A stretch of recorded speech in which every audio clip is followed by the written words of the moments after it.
Magandang gabi, ako po si Binibining Abigail Sino at sa gabing ito ay ibabahagi ko po sa inyo ang isang napakahalagang pangyayari o buod ng pelikulang aking napanood. Alam ko po na ang pelikulang ito ay hindi na po bago sa inyo sapagkat matagal na po itong naipalabas sa telebisyon at talaga namang ang pelikulang ito ay tumatak sa puso ng Pilipino. Ang pamagat po ng pelikulang ito ay Himala. Ito po ay ipinalabas noong 1982.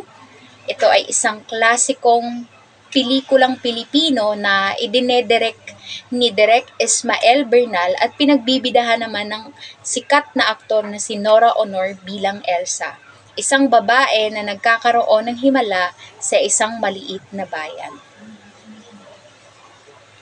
At ngayon po ay ibabahagi ko na sa inyo ang mahalagang pangyayari sa pelikulang ito o ang buod ng pelikulang ito.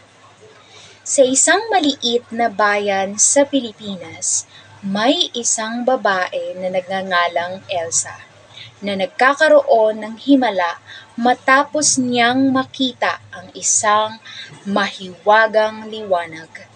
Nagsimula siyang magkaroon ng mga himala tulad ng pagpapagaling ng mga may sakit at pagbibigay ng pag-asa sa mga tao. Ngunit habang tumatagal, naging kontrobersyal si Elsa dahil sa hindi niya sinasadyang pangyayari. May mga tao na naniniwala sa kanya pero may mga tao din na hindi naniniwala at nagsasabing siya ay isang impostora. Sa huli, napag-alaman ni Elsa na ang himala ay hindi galing sa kanya kundi sa pananampalataya ng mga tao sa kanya. At doon lamang po nagtatapos ang aking video. Maraming salamat po!